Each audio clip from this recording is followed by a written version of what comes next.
Ladies and gentlemen, we invite you to listen to that famous commentator of present war days, Lord Howe, speaking to England.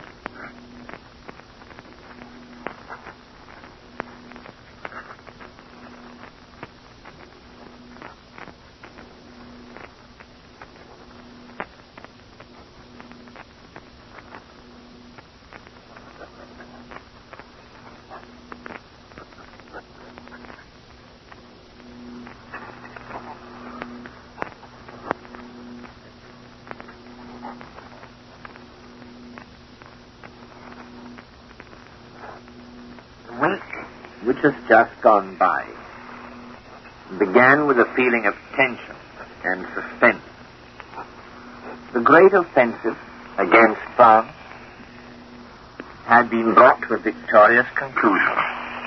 The French had laid down arms, and throughout the world people wondered when the final act, the offensive against British soil, would come. In Germany and many other countries, particularly in England, there was a firm conviction that it would come soon, and that conviction remained. The day and the hour are the Führer's secret, and he has returned in triumph to Berlin, amid scenes of unprecedented rejoicing. And we enter into a week that may be even more sensational than any we have yet experienced. The great exodus from Britain is well underway. The rich and affluent are removing themselves and their valuables as fast as they can. Great stretches of the coastline have been evacuated to a depth of 20 miles. Hastily improvised defenses are being erected, which are things of papier-mâché and cardboard in comparison with the Maginot Line and the forts of Liège. The city is quaking, and whilst genuine business has practically come to a standstill in London, speculators are enjoying a brief paradise. There is naturally a strong prejudice in favor of spot cash dealings. None of the sharks wants to take the risk of waiting for settlement there.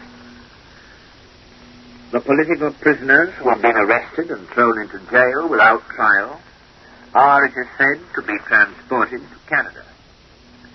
Thus a fresh crime is to be perpetrated by the corrupt dictator of England against men and women who are dared to say in time that peace offered the only hope for their country. Indeed, the land of democratic liberty presents a macabre picture today. Dissolution hovers over its moribund institutions, and the smell of decay is in the air. Whilst the great question of the hour remains as yet unanswered, this last week has been fertile in one respect. It has produced the most crashing blow that has ever been delivered at Britain's prestige.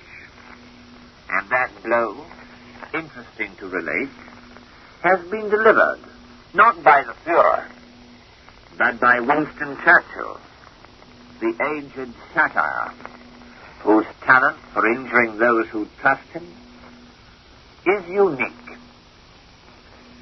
With the murderous attack by a British naval squadron on the French ships at Oran, Churchill's last claim to be treated as a human being vanishes.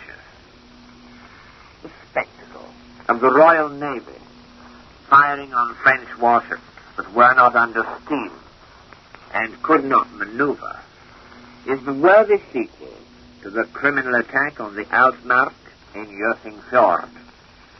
An attack, by the way, which has been fully and justly avenged. Before, however, we examine this most disgraceful act in English history, we had better look at its antecedents. The German forces succeeded in capturing the French military archives on the Loire. The documents which were seized have proved infinitely revealing. They show, amongst other things, how the British government proposed to involve Scandinavia, the Balkans, and Turkey in war with Germany, and even outline measures of coercion which were to have been adopted to this end. They mention plans for the bombing of Batum and Baku. They demonstrate how, if Mr. Churchill had had his way, these neutral countries would have been ravaged by the horrors of war. But, as you now know, all these plans and schemes went awry. The gallant beginning which Churchill made in Scandinavia resulted in the headlong flight of the British forces from Norway, and the design to invade the Ruhr produced in 6 weeks the surrender of Holland, Belgium, and France. The captured archives, however, are extremely interesting from another point of view. They show the miserable, niggardly, grudging, and altogether ineffectual help which Churchill placed at the disposal of his unfortunate allies. If he and his colleagues had said at the beginning of last September that they had no intention of making any real contribution to the defense of France, the French would have known exactly where they stood. On the contrary, they were assured with lavish professions of false affection that Britain would stand by them with her whole power. We have already had something to say about the glorious retreat of the British expeditionary force from Flanders, and we have previously commented, I think, on the fact that Churchill could not or would not muster up more than 10 divisions to take part in the Battle of France, although in the World War it had been possible for England to provide 85. But until we had documentary evidence to the contrary, it might have been possible for the Ministry of Information to state, with however little plausibility, that the measure of support which Britain was contributing was in accordance with some sort of agreement between the British and French General Staff. Now we know that no such concord existed. On the contrary, the inner history of the relations between the two governments or the two commands is one long story of appeals for help on the French side and callous refusal or evasion on the British. Let me give a few examples from the correspondence. On May the 15th, General Gamelin wired to Air Marshal Newall for 10 squadrons of British planes. The next day he found it necessary to prefer the same request to Mr. Churchill. He did so in insistent language and reminded the British Prime Minister that he had asked for them before. This telegram went at 10:30 in the morning. At 2:30 in the afternoon he had to send another telegram to the same noble friend of La Belle France. It did no more good than the other two. On May the 17th, he wired to Churchill again, this time demanding that the Royal Air Force should make its contribution to the Battle of France and pointing out that the position of the French troops was one of extreme peril. 7 days later came a complaint from Churchill to the effect that the French General Staff was not cooperating adequately with the British.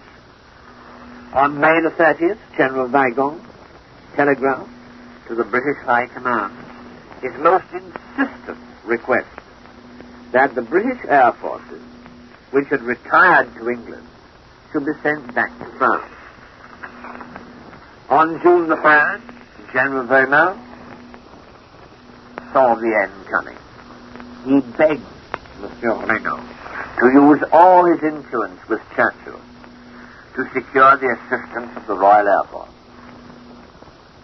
he might as well have saved himself the trouble of writing the dispatch. Now, these are but a few instances out of many. They are typical of the whole, and after reading these documents, I wonder why the French commanders should have felt themselves under any obligation whatsoever to the British government, and even more, why Churchill had the brazen insolence to tell the world that he could not see any reason why Marshal Pétain should have asked for terms, or why the French should have laid down arms. This miserable protégé of Barney Baruch knows better than anybody else in the world the story of the French defeat. He was warned again and again of what would happen. But when patriotic Frenchmen decided that their armies could fight no longer, and that it was their duty to save as much of France as they could, the degenerate of Downing Street turned upon men whom he had been lauding to the skies and hurled at them reproaches as unjust as they were undignified. He went further, and in the futile hope of disturbing the armistice, at whatever cost to the French people, he set up a freak French government in London, making a cashiered and disgraced officer, or should we say ex-officer, to be precise, the head of any and all Frenchmen who were prepared to betray their country and follow him. The futile idiocy of this ridiculous and spiteful act soon became apparent. The English people saw through it and realized that this handful of renegades no more represented France than they represented China. The British public was nervous and demoralized. Something had to be done. It was necessary to score a propaganda success at any price. Therefore, hoping that bluff might be sufficient to serve the purpose, Churchill ordered the British Navy to seize certain French naval units which lay within its reach. The French commanders, in loyalty to the armistice, decided to reject Churchill's impudent request. Thereupon, in accordance with Churchill's orders, British ships and planes opened fire on the French vessels, inflicting, as we are told, heavy casualties. Only a small fraction of the French fleet was involved, but as it was attacked at a disadvantage, there was much bloodshed, which was dutifully cheered by the House of Commons. Diplomacy could scarcely go any further. These fat and pompous plutocrats behaved as if they had scored a great victory over Germany, instead of making a treacherous attack on their fallen allies. I cannot help remembering how in Henry IV, Falstaff feigned death whilst the combat was raging about him, but when the fighting had ceased, raised his head cautiously and crept over to the prostrate body of Hotspur, and then stabbed it in the thigh with his knife. This noble act having been performed, he went off to play